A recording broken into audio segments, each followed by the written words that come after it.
n'a plus qu'à vous parler de nos recos cette semaine. Et j'ai envie de te faire commencer, puisque j'ai déjà beaucoup parlé avec le radar des sorties. Je te propose de nous faire ton récap, de nous dire ce que tu as pensé de One Piece sur Netflix.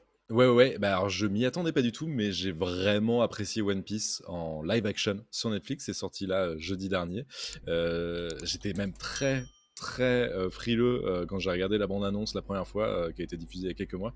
Je fais voilà, c'est pas pour moi. One Piece, j'ai jamais lu le manga, je suis tombé sur l'animé 1 ou 2 fois, ça a l'air sympa. Je sais que de réputation c'est incroyable, hein, One Piece, mais j'ai jamais pris le temps de me plonger dedans. Et puis par curiosité, j'ai regardé le premier épisode et j'ai fait eh ben, c'est pas mal en fait. C'est quand même très sympa, même niveau effet visuel, c'est plutôt très bien foutu. Et donc je mate la série et je continue, je mate l'épisode 2, je fais mais c'est même plutôt très cool niveau histoire, la narration est super et je commence un petit peu à regarder sur internet, à checker les comparaisons en fait entre le manga, l'animé et puis live action. Et en fait je me rends compte qu'apparemment c'est ultra bien fait, même les fans du manga et de l'animé sont convaincus par l'adaptation live action. Et en fait c'est une très bonne saison en 8 épisodes. Donc pour l'instant il n'y a que 8 épisodes, il n'y a qu'une saison.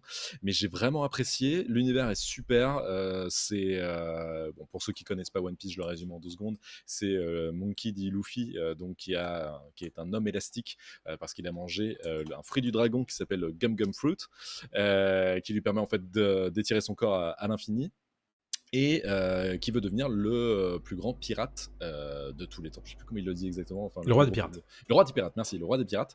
Et pour ça, il lui faut un équipage, et donc il va recruter du monde au fur et à mesure de ses aventures. Donc Zoro, Roronoa, Zoro, Nami, etc., une navigatrice. Et en fait, on suit leurs aventures. Ça avance super bien. C'est un shonen, évidemment, comme Dragon Ball, comme on avait l'habitude de regarder à l'époque, avec des ennemis de plus en plus puissants. Et puis eux, ils développent des attaques de plus en plus puissante aussi pour contrer ses ennemis, et donc c'est super cool, c'est super friendly, il y a quand même des scènes ultra touchantes et c'est très bien fait. Franchement j'ai été convaincu, et à tel point qu'après avoir fini la série, je suis allé acheter les 3 premiers tomes de One Piece à ma librairie, et j'ai fait merde, le marketing de Netflix a surfonctionné sur moi. Ouais. Et ben là je suis plongé dedans et j'adore en fait, c'est vachement bien, et je regrette de ne pas avoir commencé One Piece il y a quelques années. C'est ce qui s'était passé, rappelle-toi, pour The Witcher à l'époque, hein. La première saison était sortie et puis tout le monde s'était rué sur le jeu vidéo.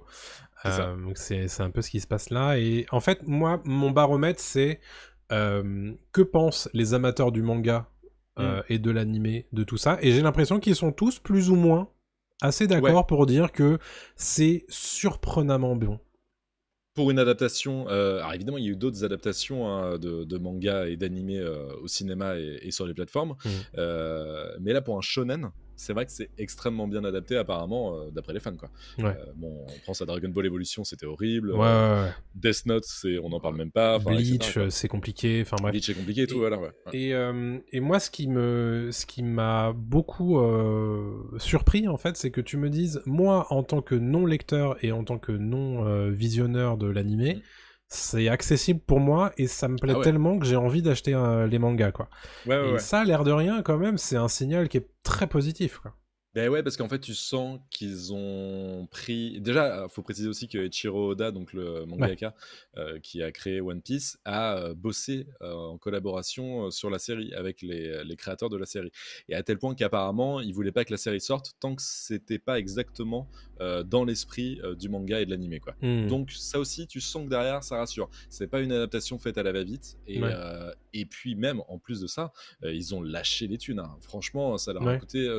je vais pas sortir les chiffres, mais c'est vraiment, ça leur a coûté des millions et des millions,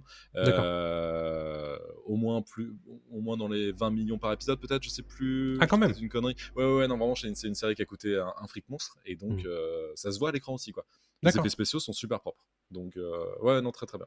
Bon, bah écoutez, il y a quand même peu de risques qu'ils aient pas de saison 2, hein, du coup, oui, il y a des chances sur Netflix, comme on le disait en tout début d'émission, mais ce qui est cool, c'est que c'est sans doute parce que c'est mérité, quoi.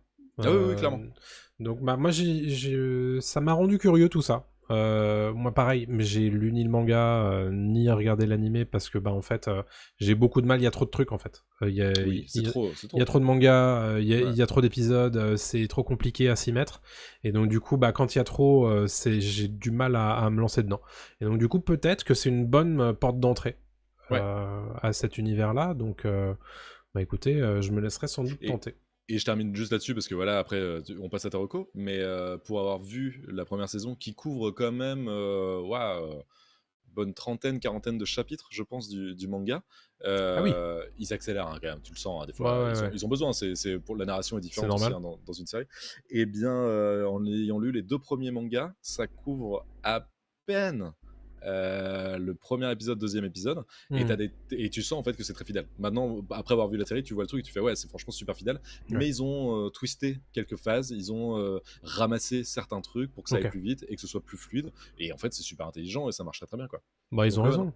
Ouais. Ouais, je pense que c'est comme ça qu'il faut faire parce que t'es toujours obligé de montrer patte blanche en fait hein, Ah oui, auprès des fans et c'est un peu comme ça que tu le fais voilà. en montrant que t'es fidèle, que t'as lu et que t'essaies de faire des recréations un pour un, tu sais, Oui, de certains plans, il y en a, etc. hein, il y en a, Bah, hein, évidemment. évidemment. Évidemment, il y en a, mais tu vois, par exemple, la rencontre entre Nami et Luffy, elle est différente dans la série. Mais Ouais. on s'en fout, c'est pas grave. Genre, ils se rencontrent et puis ils avancent, quoi. Ouais, Enfin, c'est ouais. pas... ouais.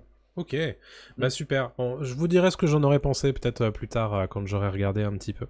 carrément. Mais en ce moment, j'essayais de terminer en fait la saison 3 de The Witcher, parce qu'on le sait, c'est la dernière d'Henry Cavill, et c'est sorti en 2 parties sur Netflix cet été. Il y a eu une partie fin juin, une partie fin juillet, et c'était la deuxième partie que j'avais pas eu le temps de regarder.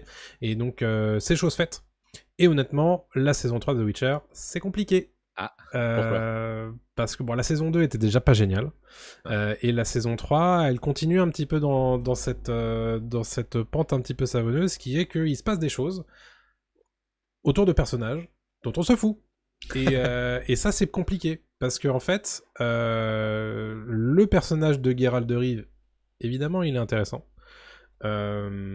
Évidemment, le personnage de Yennefer, elle est intéressante. Évidemment, le personnage de Ciri, c'est intéressant. Le problème, c'est que quand tu vas voir les autres, il n'y a plus personne. Ah Il ouais? y a Ok. plus rien.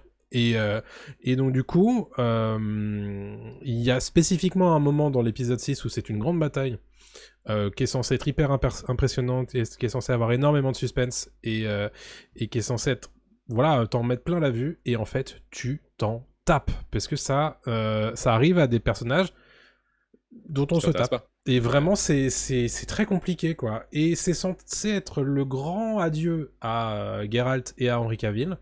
Et moi, je trouve que ça pêche un peu, quoi. Parce qu'en Mm. réalité, Henry Cavill et Geralt, les seules choses que tu es capable de leur faire, c'est du combat à l'épée. Alors, ils sont très impressionnants, il n'y a pas de problème. Mais c'est un peu léger, quand même, pour un personnage principal, non? Mm. Ok, donc tu conseilles pas du tout, quoi. Bah, je conseille pas. Moi, honnêtement, j'ai pas lu les bouquins, j'ai pas joué au jeu parce que c'est beaucoup Faute. d'investissement. Attention. Ouais, Attention. je sais. Il Faut faut jouer à The Witcher absolument, 3. il faut au Important. moins que je joue à The Witcher 3. Ah oui, Mais oui. je l'ai, mais en Mhm. fait, c'est un jeu qui est tellement immense que je me suis encore jamais lancé dedans. Dit-il en ayant Et fait 20 heures sur Baldur's non, Gate mais 3. c'est vrai. Tu vois, c'est ce genre de choses, c'est toujours les priorités, quoi.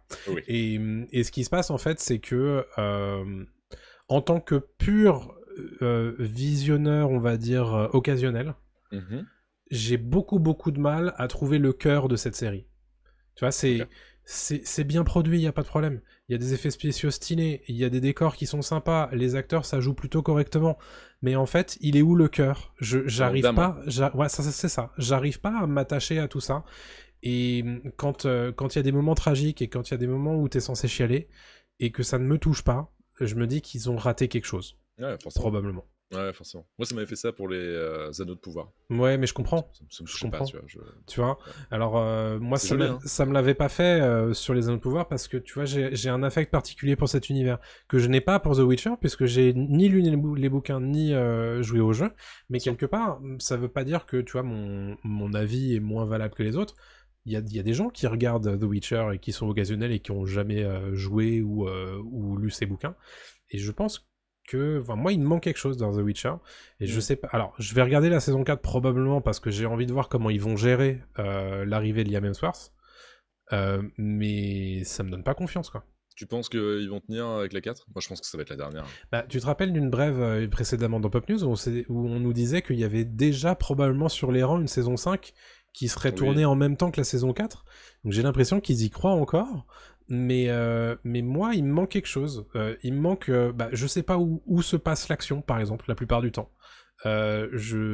je sais pas qui fait quoi, quelles sont les luttes de pouvoir. Alors, on te fait un truc à la Game of Thrones, mais Game of Thrones, c'est limpide, en fait, par rapport à The Witcher, quand ça se passe.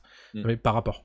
C'est-à-dire que il y a des moments où, en fait, tu te dis, oui, mais pourquoi? Ok, ouais. Oui, c'est pas bien explicité. Ouais, donc voilà, il me manque trop de trucs pour que je passe vraiment un bon moment. Tu peux aussi te dire qu'il y en a plein qui la regardent, je pense, comme une série tranquille, enfin débile, tu vois, c'est vrai. du dimanche soir. Mais c'est une série, en fait, qui veut être un petit peu plus que ça, et justement, moi, je m'y retrouve pas. Ouais, ok. Ouais, elle se prend pour ce qu'elle est pas, quoi. Peut-être. Ouais, et ça se voit. Et c'est un peu dommage. Parce que, c'est ce qui est dommage, parce que t'as les valeurs de production, il y a tout ce qu'il faut. Mais je pense qu'il y a un problème dans le cœur du scénar, en fait. Ouais. Et voilà. Pour moi, ça fonctionne pas. Ok. Voilà pour tout ceci.